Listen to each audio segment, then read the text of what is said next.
Welcome to FF time show. இன்னைக்கு வந்து நம்ம சினிமாவில் என்னென்ன அப்டேட்ஸ்லாம் வந்திருக்கு அப்படின்றத பார்க்கலாம். அதில் முதல்ல நடிகர் தனுஷ் அவர்களுடைய நடிப்பில் உருவாகிட்டு இருக்கிற படம் தான் வந்து இட்லி கடை. தனுஷ் அவர்களே இயக்கி அவருடைய நடிப்பில் வந்து இட்லி கடை படம் வந்து உருவாகி இருக்கு.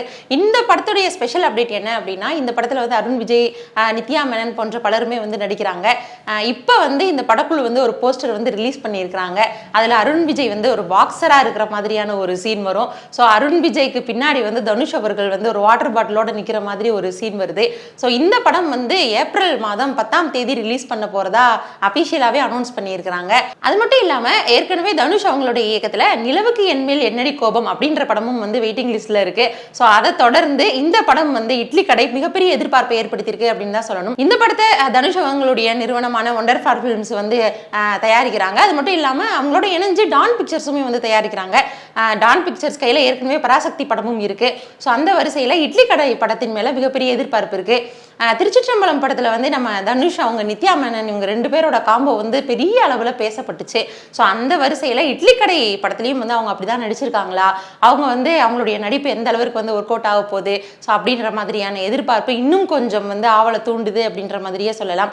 அந்த வரிசையில எப்படியோ இட்லி கடை படம் வந்து ஏப்ரல் 10ஆம் தேதி ரிலீஸ் ஆக போகுதுப்பா அப்படின்னு ரசிகர்களுக்கு பயங்கர உற்சாகமா இருக்கு. அடுத்து என்ன அப்டேட் அப்படின்னா, கார்த்திக் சுப்ராஜ் அவங்களுடைய இயக்கத்துல சூர்யா அவங்களுடைய நடிப்புல வந்து ரிலீஸ் ஆக இருக்கிற படம் தான் ரெட்ரோ. ஸோ இந்த ரெட்ரோ படத்தை வந்து மே 1ஆம் தேதி ரிலீஸ் பண்ண போறதா அறிவிச்சிருந்தாங்க.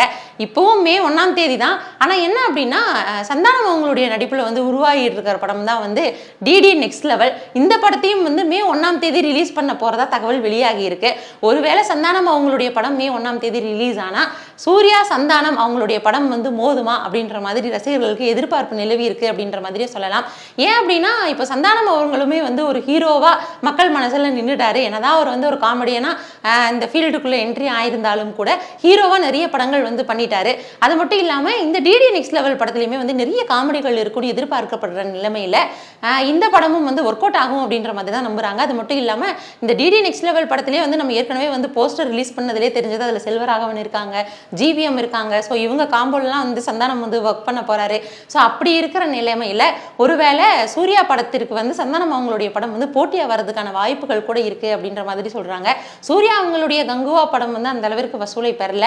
ஸோ ஒருவேளை ரெட்ரோ படம் வந்து மிகப்பெரிய அளவில் பேசப்படும் அப்படின்ற எதிர்பார்ப்பு இருக்கிறதுக்கான முக்கியமான காரணம் நம்ம கார்த்திக் சுப்ராஜ் அவங்கள வந்து சொல்லலாம். ஏன்னா அவங்களுடைய இயக்கத்தில் வெளிவந்த படங்கள் எல்லாம் பெரிதளவில் பேசப்பட்டுச்சு. அந்த வகையில் கார்த்திக் சுப்ராஜ் மற்றும் சூர்யா அவங்க இணைஞ்சு நடிக்கிற ரெட்ரோ படமும் பெரிய அளவில் பேசப்படும் அப்படின்ற ஒரு எதிர்பார்ப்பு ரசிகர்கள்கிட்ட இருக்கு. நம்மளும் பொறுத்திருந்து பார்க்கலாம் இந்த ரெண்டு படங்களுடைய அப்டேட் என்ன அப்படின்றத. அடுத்த ஒரு அப்டேட் என்ன அப்படின்னா, நம்ம லோகேஷ் கனகராஜ் அவங்க வந்து ரஜினி அவங்கள வச்சு கூலி அப்படின்ற படம் வந்து பண்ணிட்டு இருக்கிறாரு. சூப்பர் ஸ்டார் ரஜினி அவங்களோட நடிப்பில் ஏற்கனவே ஜெயிலர் 2 படமும் வந்து உருவாகிட்டு இருக்கு. ஸோ இந்த வரிசையில் அஜித் சார் கூடயும் வந்து எனக்கு படம் பண்ணணும் ஆசை அப்படின்ற மாதிரி எல்லாம் கூட லோகேஷ் சார் சொல்லியிருந்தாங்க. ஸோ இந்த வரிசையில் இப்போ லோகேஷ் அவங்களோட வந்து இந்த ஹீரோ வந்து படம் பண்ண போறாருப்பா அப்படின்ற மாதிரியான ஒரு தகவல் வந்து வெளியாகி இருக்கு. அது யாரு அப்படின்னா நடிகர் தனுஷ் அவர்கள் தான். ஸோ தனுஷ் அவங்களும் எல்சிக்குள்ள வந்து வரப்போறாங்க அப்படின்ற மாதிரி ரசிகர்கள் சொல்லிட்டு வராங்க. இந்த தகவல் வந்து எந்த அளவிற்கு உண்மை அப்படின்றத அவங்க அபிஷியலாக அனௌன்ஸ்மெண்ட் பண்ணும்போது தான் நம்மளாலையும் சொல்ல முடியும். ஏன் அப்படின்னா, இப்போ தனுஷ் அவங்க கைவசம் வந்து நிறைய படங்கள் இருக்கு. லோகேஷ் அவங்களுமே வந்து இப்போ படங்கள் வந்து இயக்கிட்டு இருக்காங்க. ஸோ இந்த வரிசையில் இப்போ இவங்க ரெண்டு பேரும் வந்து இணைகிறதுக்கு இன்னும் சில வருஷங்கள் ஆகும். ஒருவேளை இவங்க ரெண்டு பேரும் இணைஞ்சு ஒரு படம் கொடுத்தாங்கன்னா அது எந்த அளவிற்கு வந்து மக்களால் கொண்டாடப்படும் அப்படின்றது ரசிகர்களுக்கு எதிர்பார்ப்பாகவே இருக்கு அப்படின்ற மாதிரி சொல்லலாம். ஸோ நீங்க வந்து இவங்க காம்போல வந்து படத்தை எக்ஸ்பெக்ட் பண்றீங்களா அப்படின்றத கமெண்ட்ல சொல்லுங்க. அடுத்த அப்டேட் என்ன அப்படின்னா, இன்னும் வந்து 4 நாள் தாப்பா இருக்கு விடாமுயற்சி படம் வந்து ரிலீஸ் ஆக அப்படின்னு வந்து காத்துட்டு இருக்கிற ரசிகர்களுக்கு ஒவ்வொரு அப்டேட்டா வந்து இந்த படக்குழு வந்து கொடுத்துட்டே இருக்காங்க அப்படின்னு சொல்லலாம். அந்த வரிசையில சவதிகா பாடல் ஏற்கனவே ரிலீஸ் ஆகி பெரிய வரவேற்பு அடைஞ்சது. பட்டி தொட்டி எல்லாமே வந்து ஹிட் தான் அப்படின்னு சொல்ற அளவுக்கு வந்து இந்த சவதிகா பாடல் வந்து இருந்துச்சு. ஏன் அப்படின்னா, இந்த சவதிகா சாங் வந்து அவ்வளோ ரீல்ஸ் கண்டென்ட்டாகவும் வந்து மாறிடுச்சு அப்படின்ற மாதிரி சொல்லலாம். ஸோ அந்த வரிசையில இப்போ என்ன அப்டேட் என்ன அப்படின்னா, சவதிகா பாடல் வந்து ரீலோடட் வெர்ஷனை வந்து கொடுத்துருக்காங்க. அதுவுமே வந்து ரொம்பவே என்ஜாய் பண்ற மாதிரி இருக்கு. தி சேம் சாங் தான், பட் ரீலோடட் வெர்ஷன்ல பார்க்கும்போது ரொம்பவே நல்லா இருக்கு அப்படின்ற மாதிரி சொல்றாங்க. அதுலயும் அஜித் சார் ஸ்டெப் தான் அல்டிமேட். ஸோ இன்னும் வந்து 4 நாள் இருக்கிற நிலைமையில இந்த மாதிரி குட்டி குட்டியா சில அப்டேட்ஸ்லாம் வந்து படக்குழு வந்து ரிலீஸ் பண்ணிட்டு இருக்காங்க.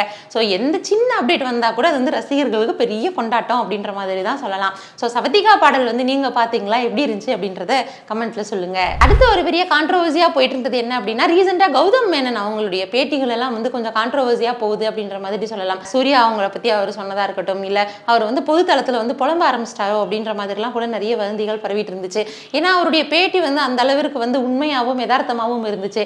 அந்த வகையில தான் என்னை நோக்கி பாயும் தோட்டா படத்தை வந்து நான் இயக்கவே இல்லை அப்படின்ற மாதிரி ஒரு பேட்டியில ஒரு சின்னதா ஒரு லைன் சொல்லியிருப்பாரு. ஆனா அது வந்து பெரிய பூகம்பமா ஆயிடுச்சு அப்படின்ற மாதிரி தான் சொல்லணும். இப்போ அவர் வந்து என்ன சொல்லியிருக்காங்கன்னா, அதை வந்து நான் சும்மா சொன்னது, ஒரு ஜோக்காக சொன்னேன், அதை வந்து இவ்வளோ தூரம் வந்து எடுத்துட்டு போக தேவையில்லை, என்னை நோக்கி பாயும் தொட்ட நான் இயக்குனதான் அப்படின்ற மாதிரி வந்து அவர் சொல்லியிருக்கிறாரு. இந்த மாதிரி அவங்க சின்ன சின்ன விஷயங்கள் சொன்னா கூட இப்போ பெரிய அளவில் வந்து பேசப்படுறதுனால கௌதம் வாசுதேவ மேனன் அவங்க கிட்ட இருந்து நிறைய இயக்குனர்கள் வந்து நம்ம இன்னும் ரொம்ப கவனமா இருக்கணும் அப்படின்ற மாதிரி இருக்காங்க. ஏற்கனவே மிஸ்கின் அவர்களும் வந்து மேடையில் வந்து சில வார்த்தைகள்லாம் பேசி பயங்கர கான்ட்ரவர்சி ஆச்சு.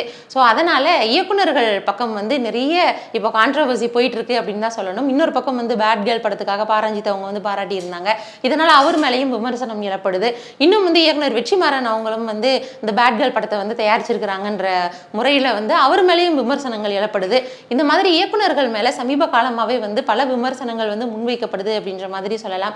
ஸோ அதனால கொஞ்சம் பார்த்து பேசுங்க அப்படின்ற மாதிரி ரசிகர்கள் வந்து சொல்லிட்டு இருக்காங்க. அடுத்த அப்டேட் என்ன அப்படின்னா, இயக்குனர் சாய் ராஜகோபால் அவங்களுடைய இயக்கத்தில் ரிலீஸ் ஆக இருக்கிற படம் தான் ஒத்த ஓட்டு முத்தையா. ஸோ நம்ம நிறைய வருஷம் கழிச்சு நடிகர் கவுண்டமணி அவங்கள வந்து நம்ம திரையில பார்க்க போறோம் அப்படின்னு தான் சொல்லணும். ஏற்கனவே வந்து கவுண்டமணி செந்தில் அவங்களுடைய காமெடி அப்படின்னாலே வந்து உலக அளவில் ஃபேமஸ் அப்படின்ற மாதிரியே சொல்லலாம். ஸோ அந்த வரிசையில் இப்போ கவுண்டமணி அவங்க வந்து இந்த படத்தில் வந்து நடிச்சிருக்கிறாங்க. அவங்க ஹீரோவா ஆக்ட் பண்ண எனக்கு வேறு எங்கும் கிளைகள் கிடையாது அப்படின்ற படம் வந்து கலவையான விமர்சனங்களை பெற்றுச்சு அப்படின்ற மாதிரி சொல்லலாம். ஆனால் கவுண்டமணி அவங்களுக்கு அந்த படம் பெரிய அளவில் பேசப்படலை அப்படின்றது தான் உண்மை. அந்த வரிசையில் இந்த படத்துலையும் வந்து அவர் ஹீரோவா ஆக்ட் பண்றாரு. ஒத்த ஓட்டு முத்தையா அப்படின்ற படம் வந்து கவுண்டமணி அவங்களுக்கு எந்த அளவிற்கு ஒர்க் அவுட் ஆக போகுது அப்படின்றது தெரியல. இந்த படத்துல என்ன ஒரு பிளஸ் அப்படின்னா, ஏற்கனவே வந்து கவுண்டமணி செந்தில் காமெடியில அவங்களுக்கு நிறைய வசனங்களை எல்லாம் எழுதி கொடுத்த சாய் ராஜகோபால் தான் இந்த படத்தையுமே வந்து ரைட் பண்ணியிருக்கிறாரு, இந்த படத்தை இயக்க போறாரு அப்படின்றது இந்த படத்துடைய பிளஸ் அப்படின்ற மாதிரி சொல்லலாம். அதனால வசனங்கள் வந்து பெரிய அளவில் எதிர்பார்க்கப்படுது. இந்த படம் வந்து ஒரு அரசியல் காமெடி கலந்த ஒரு படமா தான் வந்து உருவாகிட்டு இருக்கு. ஏற்கனவே போன வருஷமே வந்து இந்த படத்துடைய போஸ்டர்லாம் வந்து ரிலீஸ் பண்ணியிருந்தாங்க. ஆனா ஒரு வருஷம் கேப்ல இப்போ வந்து இந்த படத்துடைய ட்ரெய்லரை வந்து ரிலீஸ் பண்ண போறதா அறிவிச்சிருக்கிறாங்க. அதன்படி பிப்ரவரி 4ஆம் தேதி காலை 9 மணிக்கு வந்து கவுண்டமணி அவர்களுடைய நடிப்புல உருவான ஒத்த ஓட்டு முத்தையா அப்படின்ற படத்துடைய ட்ரெய்லர் வந்து ரிலீஸ் ஆக இருக்கு. இந்த படத்துல கவுண்டமணி அவங்களுக்கு ஜோடியா ராஜேஸ்வரி வந்து ஆக்ட் பண்றாங்க. அது மட்டும் இல்லாம ரவி மரியா, மொட்டை ராஜேந்திரன், யோகி பாபு இந்த மாதிரி பலருமே வந்து இந்த படத்துல நடிச்சிருக்கிறாங்க. ஒரு காமெடி பட்டாளமே வந்து இந்த படத்துல இணைஞ்சு நடிச்சதுனால இந்த படத்துடைய காமெடி வந்து எப்படி ஒர்க் அவுட் ஆக போகுது அப்படின்ற மாதிரி தான் நம்ம எதிர்பார்ப்பு தூண்டி இருக்கு அப்படின்ற மாதிரியே சொல்லலாம். ஏன்னா கவுண்டமணி அவங்களுடைய படம் பின்னாலே காமெடிக்கு வந்து பஞ்சம் இருக்காது தான். ஸோ இந்த படத்துல ஃபுல் அண்ட் ஃபுல் வந்து நம்ம பொலிட்டிக்கலை விட காமெடியை தான் ரசிக்க காத்திருக்கோம் அப்படின்ற மாதிரி சொல்லணும். ஏற்கனவே மதகஜராஜா 11 வருஷத்துக்கு அப்புறம் ரிலீஸ் ஆகி இன்னும் வந்து சந்தானம் அவங்களுடைய காமெடி வந்து பெரிய அளவில் பேசப்பட்டுச்சு. அப்படிதான் வந்து நம்ம ரசிச்ச கவுண்டமணி செந்தில் அவங்களோ. ஸோ நிறைய வருஷங்கள் ஆயிடுச்சு. அதுக்கப்புறமா இப்போ வந்து கவுண்டமணி அவங்க வந்து திரைக்கு வராங்க. இப்பவும் அவருடைய காமெடிகள் வந்து மக்களால் ரசிக்கப்படுதா, கொண்டாடப்படுதா அப்படின்றத நம்மளும் பொறுத்திருந்து பார்க்கலாம். அடுத்த அப்டேட் என்ன அப்படின்னா, இயக்குனர் அரவிந்த் ராஜ்கோபால் அவங்களுடைய இயக்கத்தில் நடிகர் சாம் அவங்களுடைய நடிப்புல வந்து உருவாகி இருக்கிற படம் தான் அஸ்திரம். இந்த படம் பிப்ரவரி 21ஆம் தேதி ரிலீஸ் பண்ண போறதா அறிவிச்சிருக்கிறாங்க. ஸோ 21ஆம் தேதி அந்த படம் ரிலீஸ் ஆகுதா இல்லையா, அதற்குள்ள எந்தெந்த மாதிரியான சிக்கல்களை சந்திக்க போது, இல்லை எந்த ஒரு சிக்கலும் இல்லாமல் இந்த படம் வந்து ரிலீஸ் ஆகுதா அப்படின்றத நம்ம வெயிட் பண்ணி பார்க்கலாம். இப்போ இந்த படத்துல இருந்து ட்ரெய்லர் வந்து ரிலீஸ் பண்ணியிருக்காங்க. ஸோ அந்த ட்ரெய்லர் வந்து நம்ம பார்க்கும்போதே இது வந்து ஒரு ஆக்ஷன் த்ரில்லர் ஃபிலிம் தான் அப்படின்றத நம்மளால கெஸ் பண்ண முடியுது. ஒரு போலீஸ் இன்ஸ்பெக்டரா வந்து சாம் வராங்க. ஒரு இன்வெஸ்டிகேஷன் டைம் த்ரில்லர் படமா இந்த படம் வந்து உருவாகி இருக்கு. அதுல சாம் அவங்க வந்து ரொம்பவே தவிக்கிற மாதிரியான காட்சிகள் தான் வந்து கொடுத்துருப்பாங்க.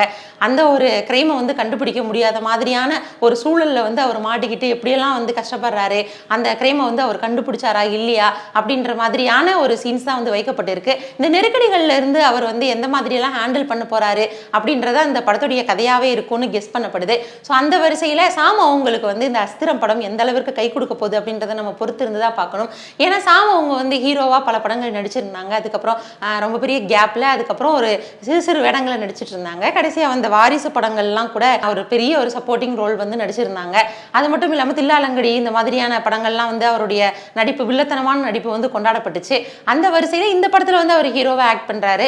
இந்த படம் வந்து எந்த அளவிற்கு வந்து ரசிகர்களுடைய மனசுல நிக்க போகுது, அவங்க எந்த அளவுக்கு இந்த படத்தை என்ஜாய் பண்ண போறாங்க அப்படின்னு தான் பார்க்கணும். ஏன்னா ரீசெண்டா வர படங்கள் எல்லாமே வந்து கிரைம் த்ரில்லர் மூவியை பேஸ் பண்ணி வர்றதுனால இந்த படம் வந்து எந்த அளவிற்கு ஒரு எதிர்பார்ப்பை தூண்ட போகுது, எப்படி வந்து தியேட்டர்ல மக்கள் என்ஜாய் பண்ண போறாங்க அப்படின்றத நம்ம பொறுத்து இருந்து தான் பார்க்கணும். அடுத்த அப்டேட் என்ன அப்படின்னா, இயக்குனர் அறிவழகன் அவங்களுடைய இயக்கத்துல நடிகர் ஆதி, லைலா, சிம்ரன் போன்ற பலருமே நடிச்சு ரிலீஸ் ஆக காத்துக்கிட்டு இருக்கிற படம் தான் சப்தம். ஸோ இந்த படத்தை வந்து சப்தமே இல்லாமல் 28ஆம் தேதி ரிலீஸ் பண்ண போறதா அறிவிச்சிருக்கிறாங்க.